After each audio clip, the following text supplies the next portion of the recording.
Au Nigeria, les supporters sont déjà en ordre de bataille. On est à 3 jours du coup d'envoi de la Coupe d'Afrique des Nations au Maroc. Et ils espèrent, bien entendu, comme les autres équipes, que la leur va marquer l'histoire. Gilbert Tamba est à Abuja pour Média TV. La Coupe d'Afrique des Nations 2025 s'annonce déjà comme un rendez-vous historique. Du 21 décembre 2025 au 18 janvier 2026, le Maroc accueillera la plus grande fête du football africain, dans un climat d'attente, de passion et de forte mobilisation populaire. Parmi les nations attendues, les Super Eagles du Nigeria occupent une place à part. Véritable référence du football continental, la sélection nigériane viendra avec un objectif clair, aller chercher le trophée. Et avec elle, des milliers de supporters prêts à traverser le continent pour pousser leur équipe d'Abuja à Lagos jusqu'aux tribunes marocaines. Un engouement populaire massif qui nécessite une organisation logistique à la hauteur. C'est dans ce contexte que Royal Air Maroc, partenaire officiel de la Confédération africaine de football, annonce une offre de transport ambitieuse et accessible, spécialement conçue pour les supporters africains.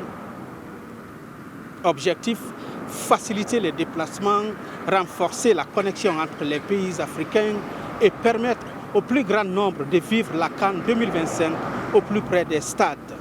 Car au-delà du football, cette CAN promet d'être un moment d'unité, de partage et de célébration du continent africain. Gilbert Tamba, Média TV, Abuja, Nigeria. En Côte d'Ivoire, la Haute Autorité pour la communication audiovisuelle a décidé de serrer la vis s'il s'agit de mettre de l'ordre dans le secteur des médias en ligne et de faire appliquer les règles en vigueur. Mélissa Koné est à Abidjan pour Média TV. Ici, en Côte d'Ivoire, la Haute Autorité de la communication audiovisuelle ACA a engagé une vaste opération de recensement et d'autorisation des médias audiovisuels en ligne.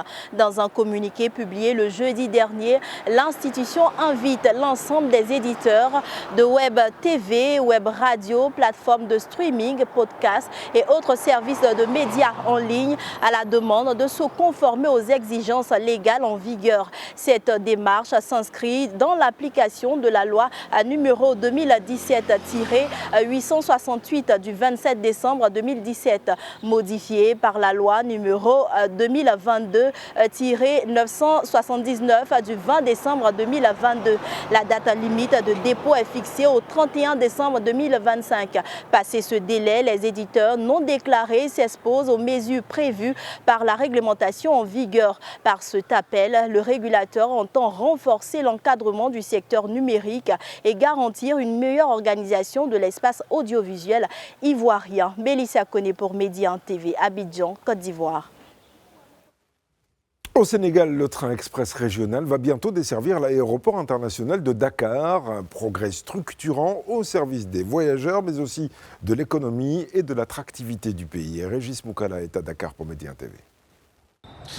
Ici à Dakar, après des tests concluants, le train express régional s'apprête à franchir une étape décisive.